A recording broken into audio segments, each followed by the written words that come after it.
developer advocate for the Google Cloud Platform. Ray is also a DevOps guru. Has built a number of applications for a number of different companies, worked on a lot of open source projects, and likes photography and traveling. Yeah. So, go ahead, Ray. All right. Thank you very much. Thank you. I hope you're all applauding at the end of the talk as well. Yeah, just saying. Cool. So this talk is going to be gRPC 101. Now, what I learned yesterday is that 101 is not a common concept in Europe, apparently. 101 just means that it's the first university session, an introductory course kind of thing.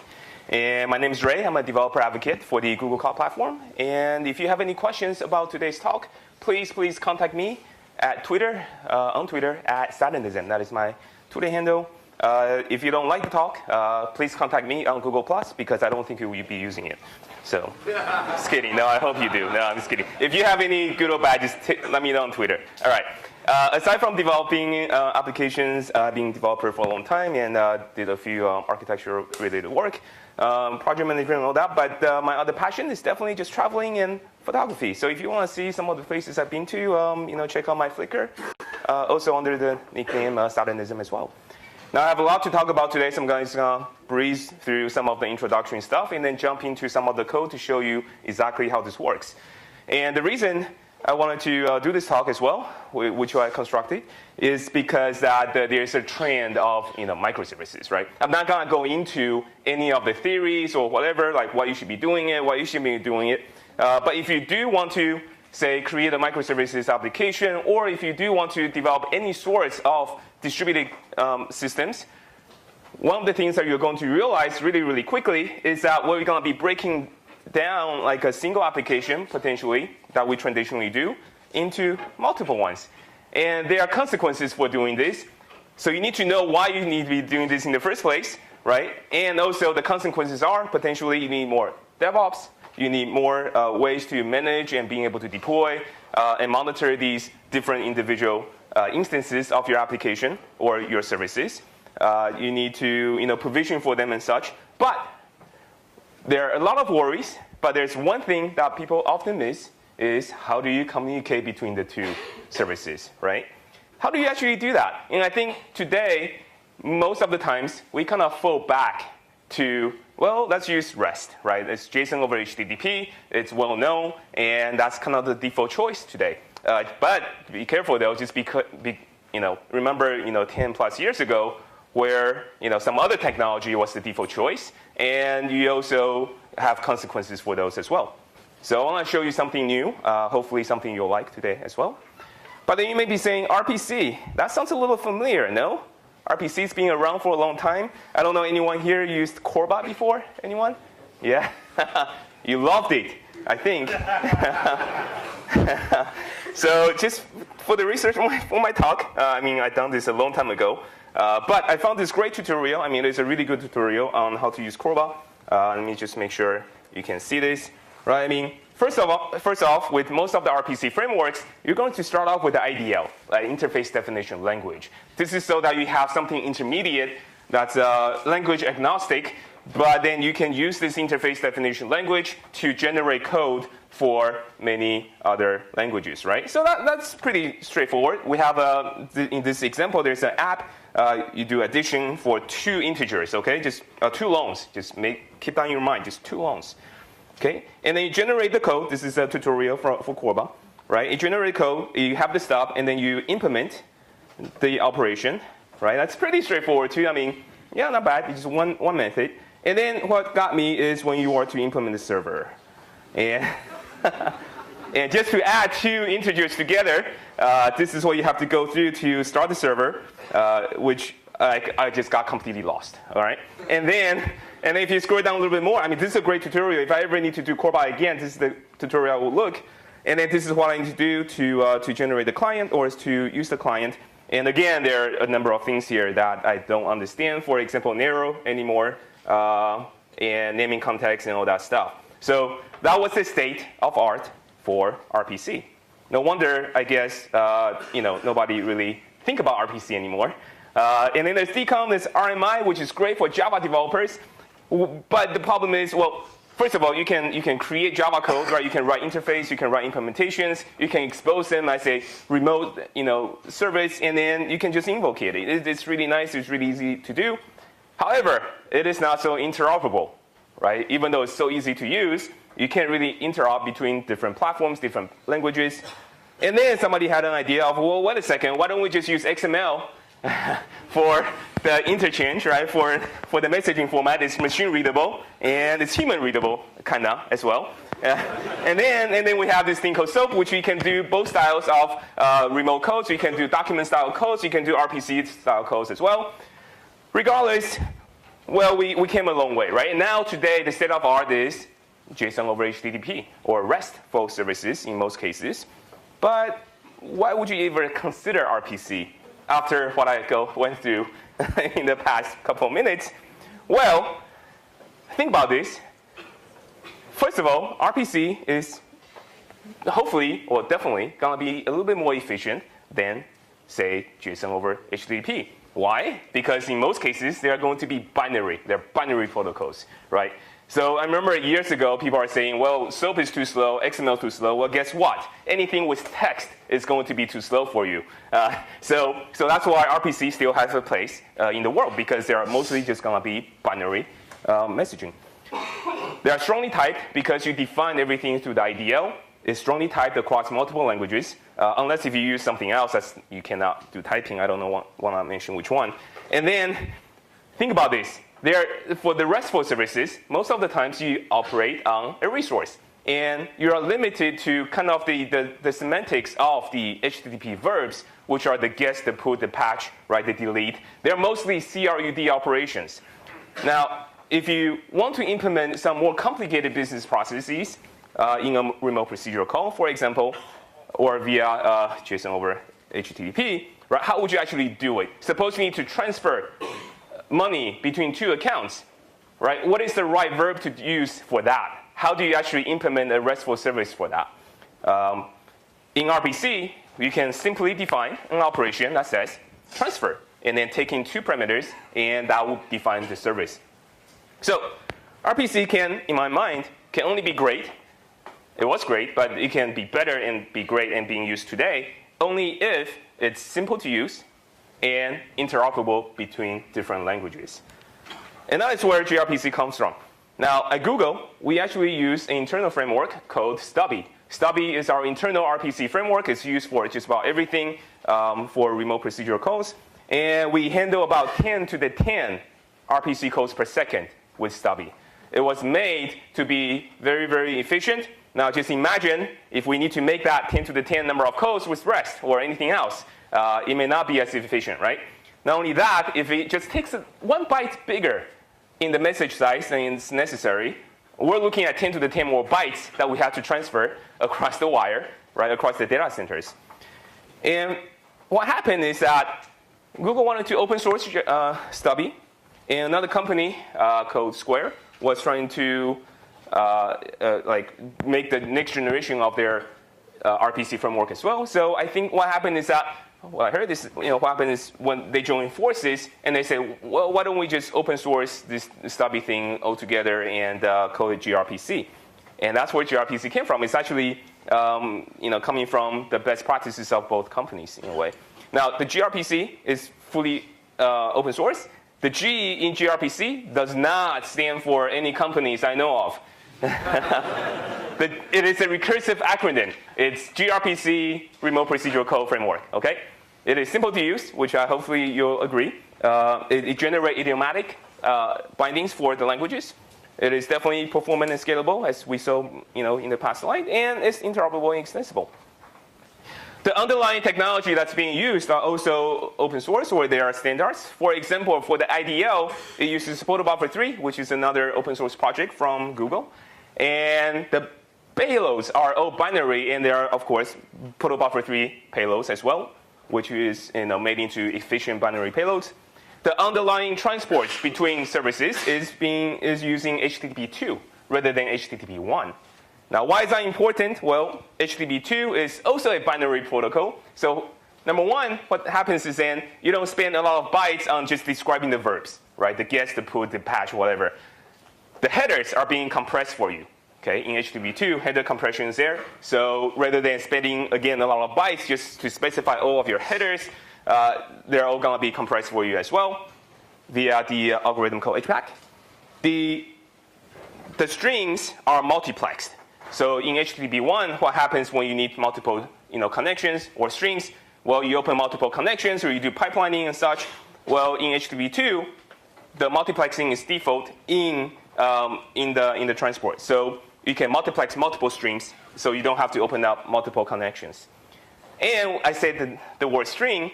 Streaming is also default and native in HTTP2. So rather than dealing with WebSockets, you can actually do client to server streaming and server to client streaming and bidirectional streaming as well.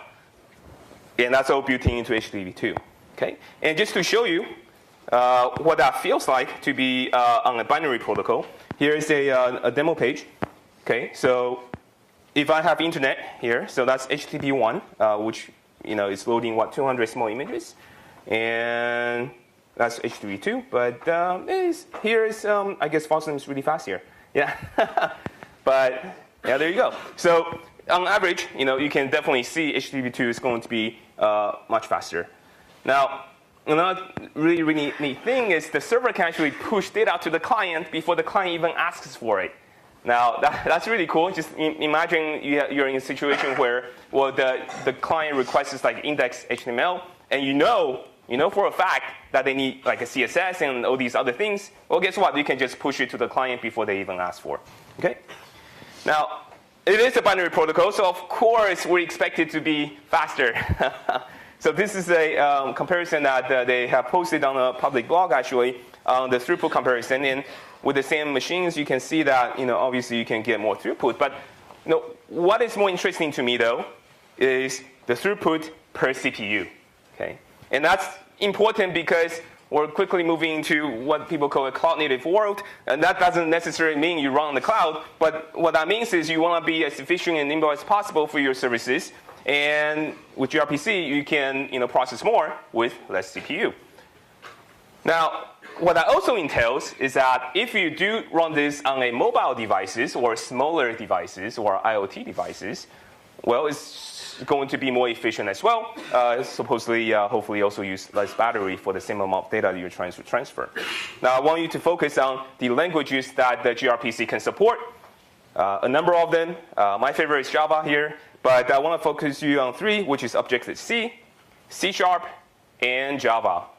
That's because these 3 languages are being used in mobile devices as well. gRPC was made with mobile first in mind, right? So you can use gRPC on the client side from these mobile devices, whether it's an iPhone or iOS or a Windows phone or an Android phone. Okay. So let's see it. Let's see how much time I have. I got 30 minutes. Well, great. Okay, so with gRPC, what I'm going to do, first of all, I'm going to implement a very simple client-server thing so you just get a feel. And then next, I'm going to do bidirectional streaming with a real-time chat application with gRPC. And I'm going to, hopefully, I'll do that within the next 20 or 30 minutes or so. All right, hopefully, I said. All right, so with gRPC, the first thing I need to do is to use the IDL to define your payload and your services. And these files are going to be called the proto files because they are protobuffer3 definitions.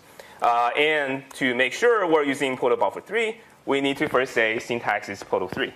Okay. Now I see a lot of many hands who are Java developers. It's okay if you're not, because hopefully the simple will make a lot of sense. But in this IDL, it's universal for all languages, right? And just like in Java or in many other languages, we have the concept of a package or a namespace. So what I can do is I can say, well, let me put it under this package, right? So all the payload, all the services is going to be generated under this type of package. This file is going to be processed by a generator, right? Basically something that generates the actual source code, the stubs. And that generator can take in different options. So for example, I can say something like option, Java, multiple files is equal to true. What that means is, well, by default, it's going to generate all the classes into a single giant Java file, right, with everything inside. You can specify options for the generator, and this specific one just says, well, for any of these payload and services, let's generate a different Java file for it. Okay? So that's how you kind of set this up. Now, the next thing you do is to define the message. Okay? And the syntax is pretty straightforward. You just say message, and I'm going to say hello request, for example. gRPC is just working based on the operation and the request and the response. Okay? And in this request object, or payload structure, whatever you want to call it, you can define multiple attributes. So for example, I can say string is equal to a name field, and I can assign it a tag. Now you can see here it's strongly typed. The name of the field is right here, but then you assign it an integer tag, right? That's because this tag is actually going to be the bytes that get sent across the wire to identify this field uniquely within this message payload. So rather than sending the string, that's name, we're just sending the byte over, okay, or however it takes to send the integer over. Okay, so I can strongly type everything here. So I can say age is 2, for example. I can even do enumerations or enums. So for example, I can say enum is sentiment. That's how good we're feeling today. I'm feeling pretty okay, so I'm gonna say happy is equal to 1. Let's see. You could be a little sleepy right now, which I hope not. But I saw somebody yawning. But so sleepy, I'm gonna say sleepy is equal to 1. Happy is 0. And then by the end of this talk, you might be extremely angry at me. So I'm gonna say angry is equal to 2, right? So once you have defined this enum, you can say sentiment is equal to 3, right? Again, don't get messed up with the equal signs because it's just saying the tag is equal to 3, right? You can do, if you need a list of things, you can use the keyword repeat or repeated string. And I'm going to say hobbies is equal to 4, something like that. And you can also do strongly typed maps or just hash tables or something like that. So I can say map, and I can strongly type the key and strongly type the value. And I'm going to say bag of tricks equals to 5. Okay. Now live coding is definitely not my bag of tricks here. All right, so you can do all of those, right? Pretty straightforward. And I can do the same thing for the response. String and greeting is equal to 1. Now, the tags just need to be unique within the message payload itself. The next thing that I can do, once I have the request and the response, then I can define the services. So I can define a service called greeting service, for example.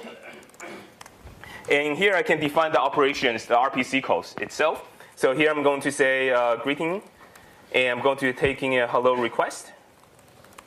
And I'm going to returns hello response. Okay?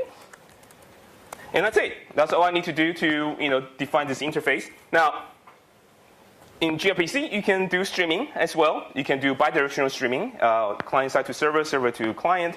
And that's because we are using HTTP2 behind the scenes. To make something streaming, all you have to do is to add the keyword stream, and that's it. So in this case, if I add the keyword here, that means, oh, this is a client-side stream. So imagine if you have devices that need to stream metrics to the server. Well, that's probably what you would do. You just say client-side stream. If you want the server side to stream responses back, like in a chat application, then you just put the stream in the response, and that becomes a server-side to client-side stream. Okay? All right. So now that's all good. Now, next thing I need to do is to generate the actual stubs. Okay. Now, the generation of these stubs is a little bit different across different languages, but there are tooling for it. Now, in Java, I like to use Maven, so you can use a plugin in Maven, or if you're using Gradle, you can use a plugin in Gradle as well. So what I can do is go to the gRPC page. So here is the gRPC source code, gRPC/gRPC Java, and they got different ones for different languages as well. Now, if I scroll down, they got instructions here. So for example, I can add in the dependencies. I'm going to do this fairly quickly, dependencies. Okay, and then I'm going to add in the build plugins here. Now, that's Maven. Don't be scared. If you're in Gradle, you can see it's slightly easier, right? All right, it's really up to you on what you want to use. Okay, good. Now that's, sorry, let me just go ahead and do Maven clean. And let me do a Maven package. So what happened now is that the generator is tied into the packaging phase or the compile phase. The compile phase of the cycle. Now, what's interesting here, though, is that this plugin actually downloads the right binary for your architecture. So if you're on a Mac, it's going to download the Mac version. If you're on a Linux, it's going to download the Linux version of the compiler, the gRPC compiler or the generator. Okay, different platforms needs a different binary. But they really made it easy for Java developers to get started as well. Okay, so that's good. So now if I see target, I should be able to see generated sources. And here I got protobuf, and I got Java. And here, you can probably see it. I have the request and the response generated. This is kind of expected, right? And let's go ahead and implement some of these things. I'm going to write about 300 lines of code. No, I'm just kidding now. So first of all, I'm going to create an implementation class. I'm going to say greeting service info. No, please don't add it. And no.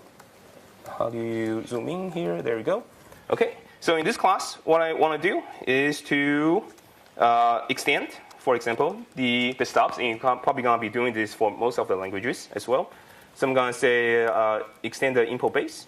And then I just have to override and implement the method itself, which was called greeting, right? And here I can see that I get a request and a response as a observer. Now, this is interesting because in this stub, on the server side, this interface looks, or this implementation or this method signature looks like something that should be invoked asynchronously, right? So rather than having the response on the left-hand side as a return value, you give the response through the observer as a callback. Okay? So on the server side, everything is implemented with async in mind.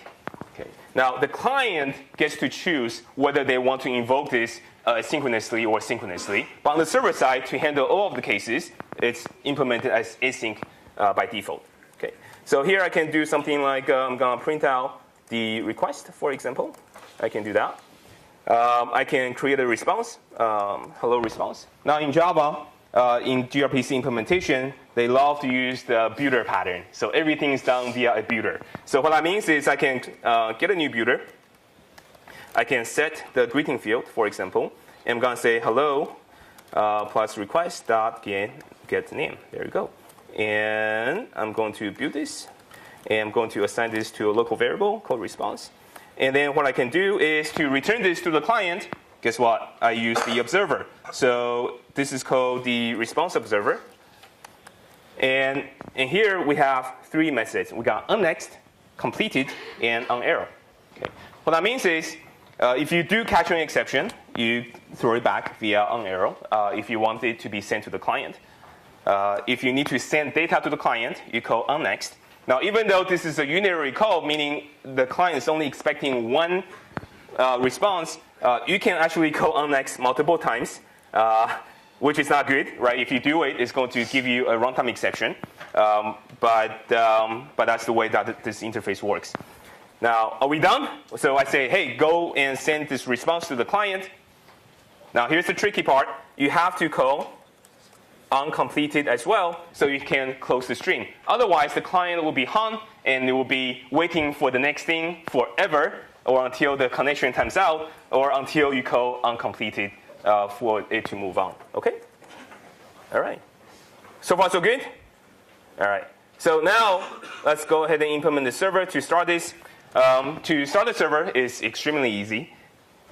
They love the builder pattern, so there's a server builder. I'm going to zoom in a little bit here.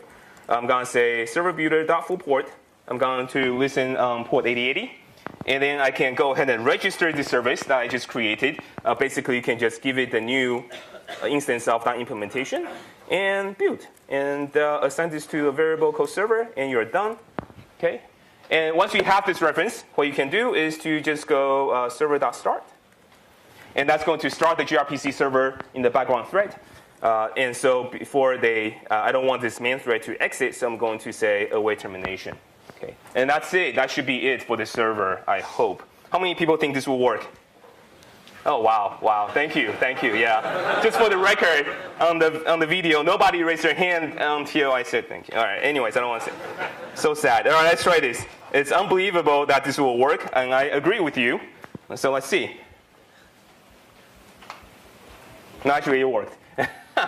So what happened is the server is in the background thread, and I'm not printing anything, so this is it. So the server is running, I think. All right. So let's go ahead and the server is on. That's a potential too. So the only way to try this out is to implement the client. All right. So if it doesn't work, I got fix both things, right? Now for the client, I got to establish a connection to the server.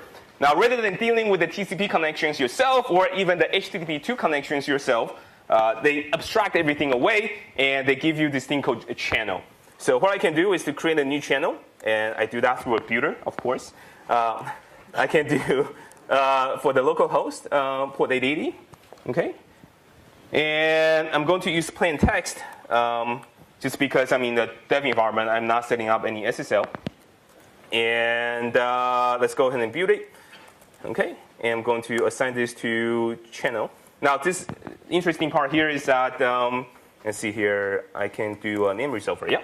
So this is just point to point, right? The client to the server, that's well known.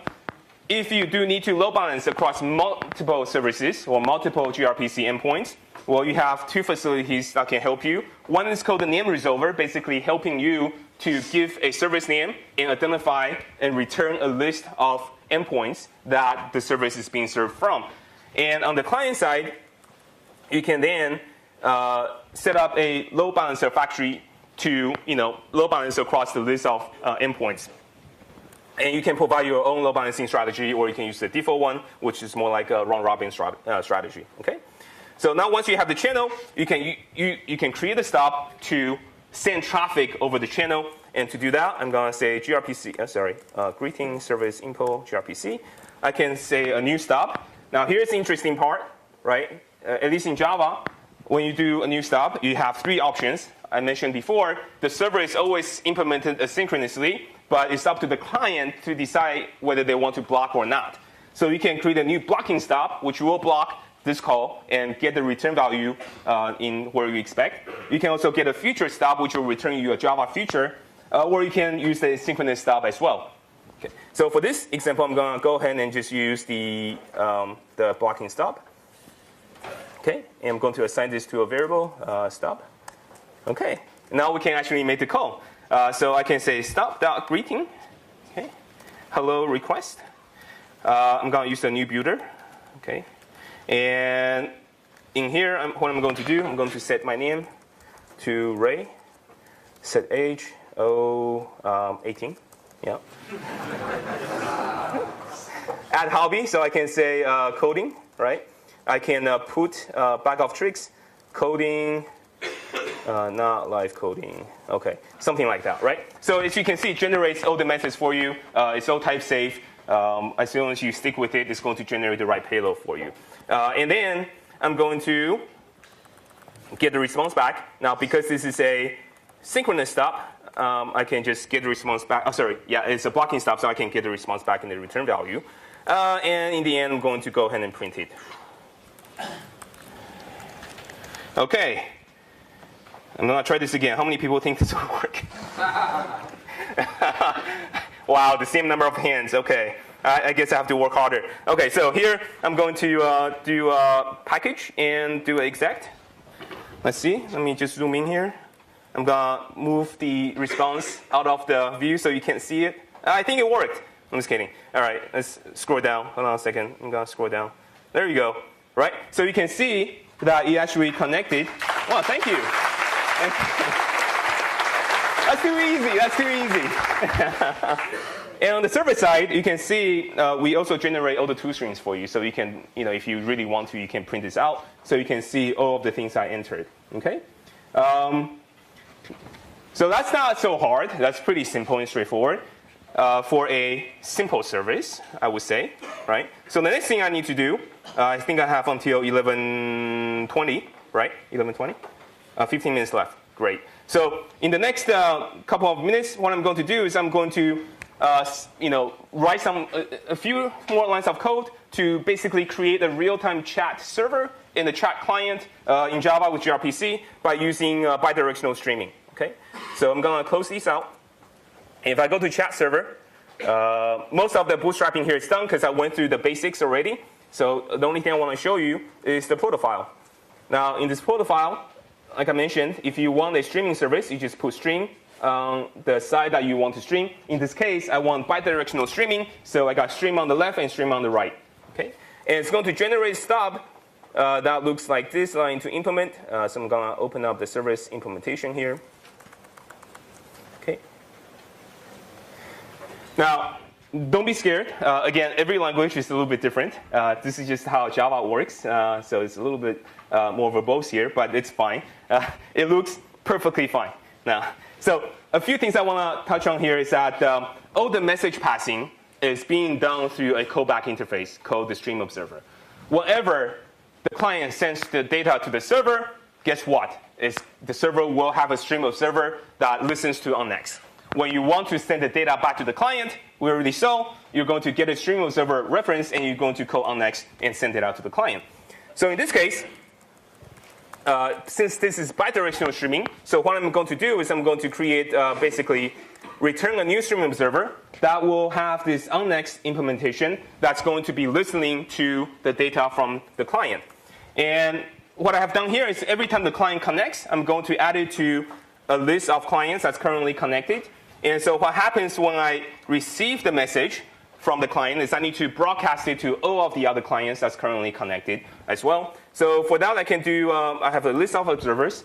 I can use a string, and I can say for each of the string, O, observer, and I can do O.onNext, right? And here I can give it the chat message. Now, what the chat message looks like? Well, I typed it specifically to call a chat message from the server so that there's no confusion. So I can do a new builder, right, and build.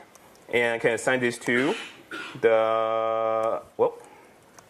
I can assign this to the variable chat, for example. Now, what goes in here is going to be the data payload I want to send to the client. So I'm going to say, let me see here, new builder. Yeah, there we go. So I can say set message, and I'm just going to take the message in that's from the client. Okay? And that should be it. So I'm iterating through all of the currently connected clients or observers, and I'm going to send everyone the same thing. Okay? Number one. Number two, if the client gives me an error, as all Java developers do, we do nothing. I'm just kidding. Here, I should probably remove the observers from the stream. So I do a response observer, right? And I'm going to do the same uncomplete. That's it. That should be the server. Let me just make sure I got all the things closed. All right. That's not so hard. This is bidirectional streaming in a few lines of code. Mostly auto-generated for you by IntelliJ. All right. So let's see here. So I'm going to run this server. Hopefully this will work as well. OK, very good. Server is on, just like before. Yeah, OK, that's a good sign, given the history. All right, so let's go ahead and implement the client. OK, so now I have a JavaFX client. So just so I don't have to deal with other front ends, right? So what this client looks like is if I do JavaFX run. OK, so basically you can, whoa, what just happened? All right, basically you can type in the name, and you can say hello. And hopefully when you click on that send button, it's going to go to be sent to the server. And hopefully also you're going to see the message payload coming back. Okay, so that's the thing we want to implement. So here, I already have established the connection. I opened up the channel just like before.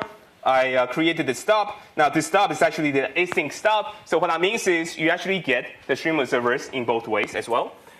So let's make the call. So let's see what that looks like. So chat service.greeting.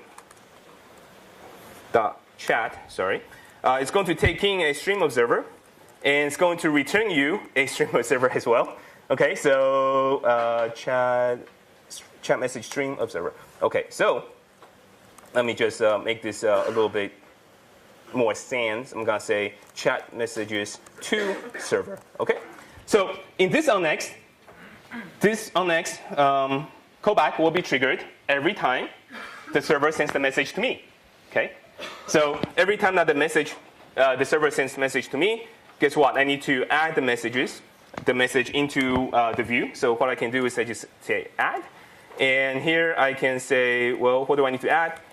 I'm going to add the content of the whatever that's being sent to me. So I have the from field. Okay, I'm going to plus. And I'm going to add in the message field as well, the actual text. And that should be it. Now, because I'm running JavaFX, I should be running a platform run later. And what that means is because I need to execute this in the UI thread. So that's what I'm going to do. When I get the arrow from the server, you guessed it. Let's not do anything for now. When I'm complete, I'm not going to do anything either. Okay? Now, when somebody presses on that button to say, hey, I want to send a new chat message, what do I do? Well, let me make the code. So I'm going to say the send button, set on action, right? And it's going to give me an event. And what I can do is here, I can then make the call to send the data to the server. How do I do that? Through the observer on next, right? And I can say chat message .new builder .build. And let's just make sure I got this all connected up. So I can set the message from, which is the name.getText. So that's what people enter in the name field. And then I can set the message, and that's message.getText. Okay? Whew, live coding. All right. I think that's it. I really think this is it. I think. All right, I'm going to do another poll. How many people think this will work? Wow, still? Okay, more hands. All right. All right, let's try this. Let's try this because I have no idea. All right, so I'm going to do job. Oh, wait. That's not going to work. I need to compile. I need to compile first. So I can do either way. Let me do package and. Oh boy. All right. So just so you know, the source code, if I open it up, so I'm not cheating.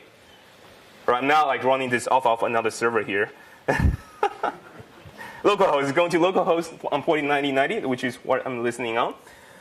All right, so let's try this. Ray, hello, FOSDEM. First thing. That's too easy though. That's only one client. I could easily have cheated. So what I'm going to do is I'm going to start another one. Okay, and I'm going to zoom in a little bit.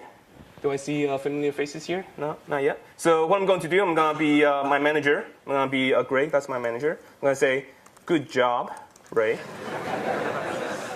All right, it actually works.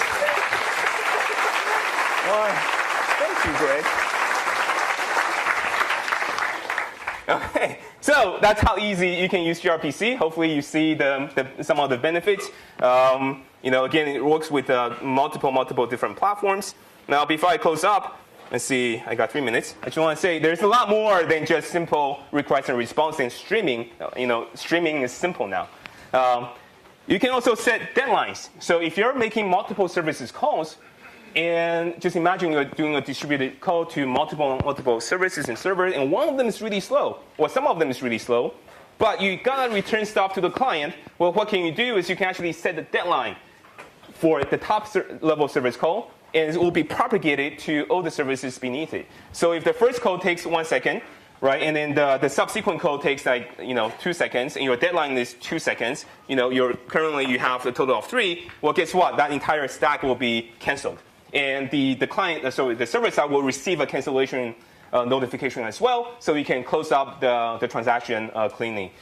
You can also propagate metadata. So you can do this via the HTTP2 headers, and you can also propagate context. So you can pass the same variables across multiple services within the same boundary. If you need to go across network boundary, then you need to propagate the data via metadata. And that is particularly great because then you can do interesting thing like putting a security token on the top. Right, you can do distributed tracing with interceptors. You can pass in the trace IDs across all of your services. There are actually really good ecosystems around gRPC at this moment. You can do load balancing and service registries, and you can do some health tracking as well. You can find a lot of this information on the gRPC website. Just go to grpc.io. We want to hear your feedback. We want to get your contributions as well. It is fully open source. Come to the IRC. Check out the Twitter and join the forum groups. And a lot of these things are actually on my GitHub. So if you want to find some of these code, just go to github.com/Stalinism, and you're going to see some gRPC Java examples. So thank you very much for your time. Thank you. Any questions? We got time for questions? Wait, we have 5 minutes for questions. So, questions. Question number one. Sorry, I see the hands over there first. Yeah.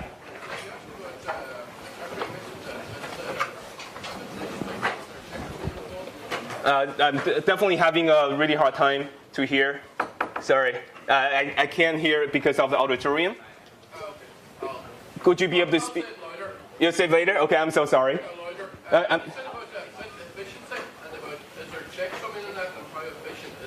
Oh yeah, so go to the gRPC website and sorry, repeat the question. So how efficient is it?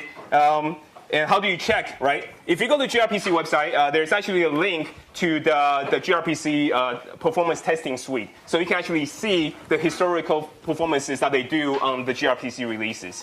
And that's all open. You can actually just check the link and see it. There were other questions here. Yes? Thanks for the presentation. Yeah, thank you. But I do not buy the fact that it's actually enabling efficiency of using protobuf. I'm also using protobuf. Yeah. And I really can't understand why Google guys resist on shipping a native C binary to the operating systems instead of just writing a native Java compiler for the protobuf. And they did the same also with the black box. So I do not buy the fact that it's a deficiency of the name. I think you should really write your own native language compilers for protobuf. Right, gotcha. Yeah, so I think that there's a trade-off between something that's fully customized. You can even do more efficiency if you go over your own transport, for example, go straight to TCP/IP. But I think there's a balance between the efficiency that you get, the interoperability that you get based on some of the de facto standards out there. So yeah, I absolutely agree. I mean, you can always go more. I love to hear more of these feedback afterwards as well. Yeah. Yes, one more question here. Is it faster and more performant than dbus, and shall we tell dbus? Is it faster or more performant than dbus? Well, I don't know if that's a good comparison, to be honest. So no comment on that. I don't think that's a good comparison, to be honest. Yeah. Last question over there. Does gRPC have support for hardware best practices regarding API versioning?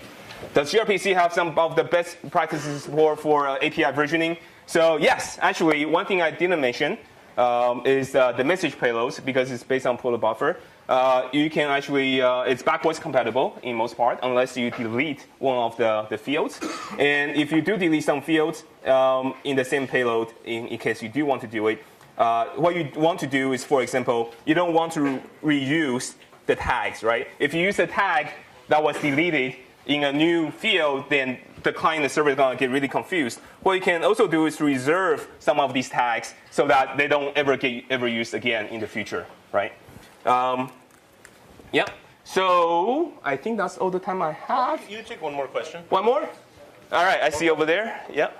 So with microservices, you have to be loosely coupled and not have dependencies between the services, right? So with gRPC, how do you address that fact? And your start of the talk, you also talked about not only between the client and the server, and also between multiple services.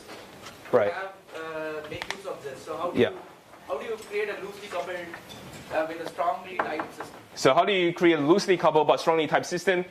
Well, I would actually want to think of them as separate, right? I mean, you can be loosely coupled but still typed, right? Think about in the REST world where you are loosely coupled but not strongly typed. What happens is potentially you will send data or receive data that you never expected. And people are trying to, kind of make that slightly different, right? By having a really good definition language of Swagger. Yeah. The applications are also built to be fault tolerant, right? So we expect certain things wherein two microservices being developed by two different systems. Right. But still we ensure that these are not dependent on each other and fail because of each Right. other's mistake. Right? So what you want is to make sure that you define the service contracts and the payload cleanly in the proto file, and that will be the thing that defines the contracts, and that's the thing that you pass around to different services that needs to consume the service, right? I mean, think about this. It's not many. The IDL, you can think about it, is not much different from, say, a Swagger doc that cleanly defines a REST service, or I hate to say this, but it's like a WSDL, but much, much more complex, right? Okay. Okay. We can take one short question. Short question. Say, short question. Does it support inheritance? I'm sorry? Does it support inheritance? Let's see. It's mostly composition. Does it support inheritance? It's mostly composition. But in short, yes, in a way. But you gotta compose the objects together. You can also import. So one thing that I didn't get to show is that you can. Oh, not that one. Sorry. For example, you can import types from another proto file as well, and you can reference to that type strongly via strongly typing as well. Okay. And yeah. Thank you. All right. Thank you.